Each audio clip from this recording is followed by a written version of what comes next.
One of my favorite intros as a caster to big series or big streams is the 6 teams enter and only one can emerge victorious, that type of deal.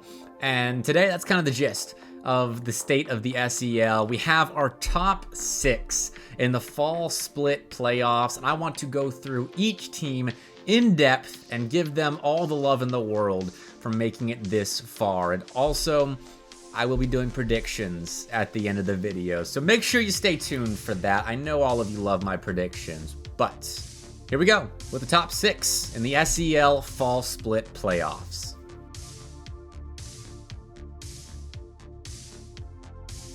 First up is Oklahoma, kinda the darlings of the top 6, honestly. They've been getting a lot of love on the mainstream recently. The story of Bono being the last player standing that's been in every single season of the SEL is a fun one. They weren't expected to make it this far, but here they are. The Sooners are in the top 6, playing FAU with a chance to move on to the top 4. And I want to go through all the nitty-gritty details of these teams today. So I'm going through rosters, going through seeding, coming into the season, all that type of deal. So Oklahoma, overall, Bono, B-Darbs, and Will, the trio playing this season. Coming in to SEL's fall splits, they were the 12th seed, and they've made it to top 6, so seriously overachieving if you're just straight up looking at the initial seeding. But they had some big results. They were 2-0 against Kentucky this season. That includes a playoff series that knocked Kentucky down into the lower bracket where they were eliminated in their next series. And then one in the group stage as well, which I was wondering, is that a fluke? And I was quickly told, no, that is not a fluke. Oklahoma is actually that good because they've gone on runs, serious runs against playoff teams in the lower bracket of the last chance qualifier. They beat Alabama to qualify for playoffs. That was a 3-0. Then they beat Georgia State, and then they beat Kentucky. And then they went 1-1 with UAH Blue, who's another top 8 team. So Oklahoma has a long list of quality wins this season, especially when you look at their playoff run, because it was not made easy by their seed coming into here. I mean, qualifying through the lower side of the last chance qualifier, you're going to be playing some tough teams right off the bat, and the Sooners were, but they performed well. All 3 members of this team have looked incredible on the field. I mean, Bono has definitely had his moments, but B-Darbs and Will have really supplemented his play very well, and it's great to see this Sooners team coming into their own and looking like a full roster that could contend. I think top 3 might be where I place this team ceiling, maybe top 4, but they've looked so good getting to this point. I'm not entirely sure where their ceiling is. This is their highest placement as a school in the SEL since season 0, where I think they got top 4 in that bracket all those years ago when that roster I think was Bird, Kev, and Bono, of course, or else we wouldn't be talking about them playing in every single season. But they've come a long way, this Oklahoma team. I mean, in bracket play, they've now lost 2 series, one against a streaking UAH Blue and the other one against UTK, who is UTK. But outside of that, 4 quality series won for the Sooners in bracket play. When things matter the most, they've shown up, and their matchup against FAU is going to be a difficult one, but they've looked good against tough competition in this playoff run, so I'm very curious to see if they keep that going now in week 10. And next up, of course, gotta talk about Florida Atlantic. FAU, Hammy Crackers, Mitra, Damage, and Lil Stan, who was subbed in for the postseason and has looked so good taking the place of Damage. But we'll talk about them in a little bit.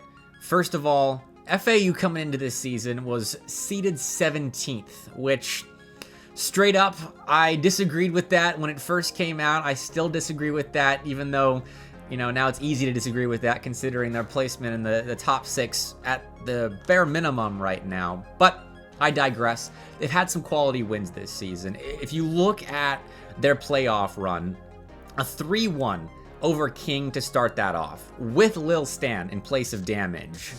That was the most shocking result of week 1 until Georgia State went out 0-2, but still, it was a shocking result on the main stream. FAU showed us that despite their group record of, I think it was 4-3, they went, no, 5-2. They went. They lost to UTK, they lost to UGA. Despite that, despite having to play through the last chance qualifier, where they had to qualify through the lower side, they could still beat good teams.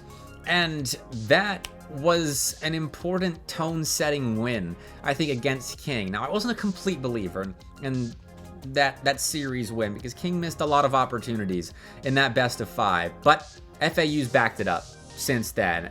After that, they lose to Cumberland in Game 5. Okay, fair enough. But they go down to the lower bracket and they dismantle Eastern Carolina, or East Carolina rather, and move on from that to beat UAH Blue 3-1. Now, against Oklahoma, I obviously think this is their toughest competition since King, so we'll get a good look at how FAU is really feeling.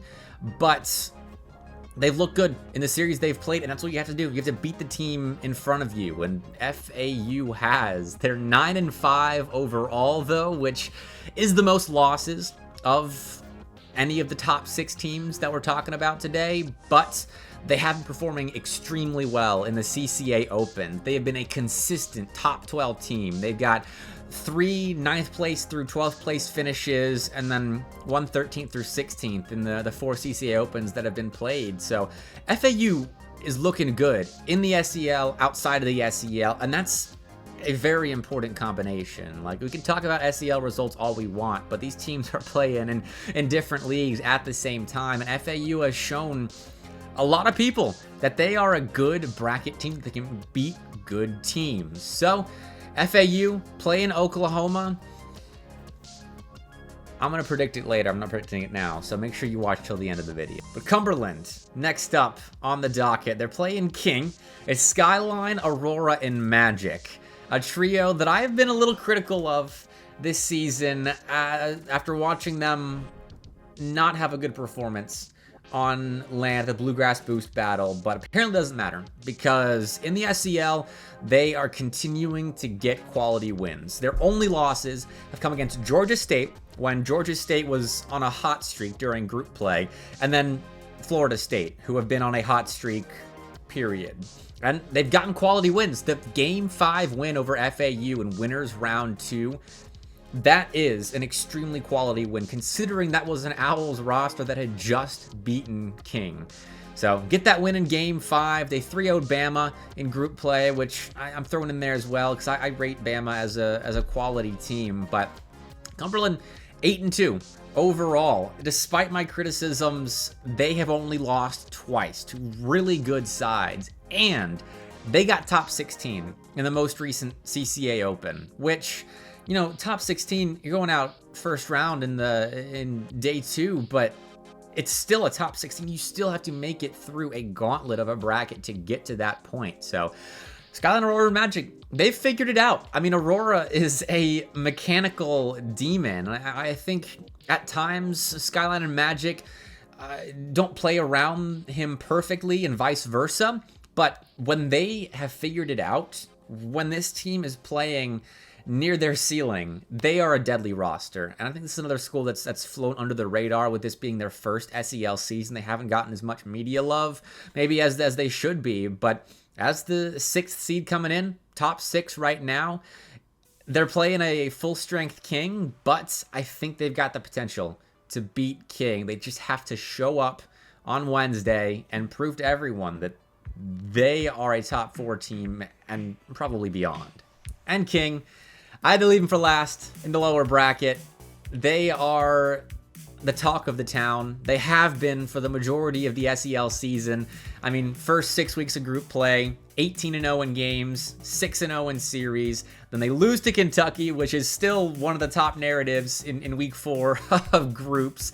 And then in bracket play, losing in week 1. Another massive story when FAU got that upset. But since then, they subbed Storm in for Big Wade, trying to perfect that team chemistry, get the top 3 guys, the main 3 guys on the roster, more experience together. And as you would expect, they've been on a run. A Game 5 win over Florida looked a little shaky on paper, but they get out of that. They 3-0 South Carolina. They 3-0 UGA. And now Cumberland looks like another stepping stone en route to however long this run of Kings goes. But Storm, Cynical, Turbo, seeded 4th overall coming into this season of the SEL. And it seems like we can't talk about them enough. Those of us on the media team in the SEL, they have been another staple of the CCA Opens. They averaged top 8 in those tournaments with a 1st place finish and a 3rd place finish as well. So quality showings there. They won the Bluegrass Boost Battle in Lexington, Kentucky about a month ago now. And I mean, with a resume like that, I don't know how you have anyone else as favorites to win the SEL. Like, it's very difficult to put someone above King when King's got these results. Storm is playing for the foreseeable future, and they've just beaten South Carolina and UGA without dropping a game. I don't know. I don't know if anyone can stop them, but there are 2 teams in the upper bracket right now that I know will be very upset with me if I didn't at least talk about them like they've got a good shot at taking down King or whoever else ends up facing them in the lower finals and the grand finals. So, without further ado, our 3-0 bracket teams. First up's Florida State. This team has been a staple of the SEL. They didn't play in Season 0, but they joined in Season 1, and they have made their presence known since then. Fries, Luigi, Tricks, and I'll show ZNBJ some love as well, of course. But the 7th overall seed coming into the SEL, undefeated in group play until they lose to South Carolina Garnet, the B team over there. That was an odd series. Big upset for Garnet. Weird loss for Florida State. But then they go on to beat South Carolina, beat Cumberland, beat UAH Blue. Those are quality wins after their upset loss to Garnet. And it's tough to argue with a 9-1 overall record, 6-1 in groups, 3-0 in bracket play. And they have looked good in this run from what I can tell, but they haven't had a streamed match yet. For whatever reason, just hasn't worked with reschedules or looking for what we know is going to be a close series. So I'm wondering how FSU plays under the lights. And that may be unfair context for their upcoming series against UTK, but we're thrusting the Seminoles out onto the stage on probably the biggest match to date this season in the SEL, playing UTK. Well, before we talk about UTK, I want to throw out some interesting bracket facts about Florida State. So, back in Season 2, they made a glorious run through playoffs. They weren't a team that was on anyone's radar to do well in Season 2. Then they beat everybody. They play except for South Carolina. The Gamecocks knocked them into the lower bracket and then ended up beating them in the grand finals as well, which, there you go. You have the team that ended up winning it being the team that eliminates Florida State. Then in Season 3, on land last April, they lose to UTK, the eventual 2nd place team in the upper bracket, and they're eliminated by the Kentucky Wildcats, who end up winning the whole thing.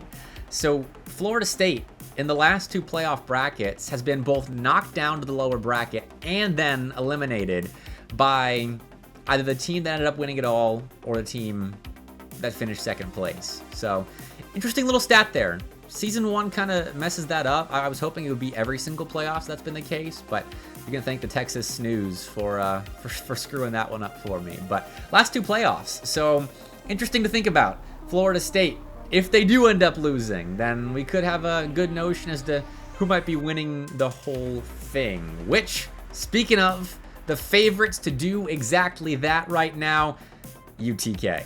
The Volunteers made a roster change following their 2nd place finish in Season 3. They brought on Hermes, taking the place of Agonize to join Shaka and Jobro on the starting roster. And I was wondering how that would affect them. They were still the #1 overall seed coming into this season of the SEL.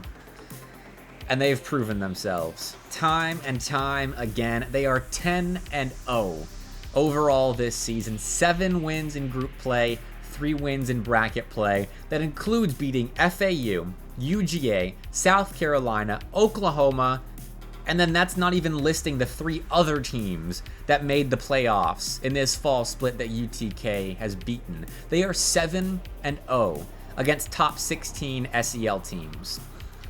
And when I'm talking about teams that might be able to beat a full-strength King, UTK is at the very top of that list. They're 21-5 in those 7 series played against playoff teams, and 2 of those 5 losses came against UGA in group play. So that's 3 losses against a combined 6 SEL playoff teams that UTK has competed against. I don't know how you line up a better resume than that. If you're just looking at SEL results, UTK are the favorites, straight up, straight down, all around. But you look at outside the SEL, and UTK doesn't have the greatest results. The CCA Opens, they've played in 2 of them, haven't gotten super far, have bowed out a little bit early, but Southeastern Esports League is their league right now, and someone is going to have to take it from them. And that does lead me to my predictions. 3 series we've got on deck for this Wednesday. The first one we talked about, Oklahoma and FAU. I'm going to take FAU in 4. I think they down the Sooners' magical run, leave them stranded, leave the bandwagons broken down in top 6, and move on to play the winner of King and Cumberland, which I'm going to take King. Game 5. I think Cumberland forces Game 5.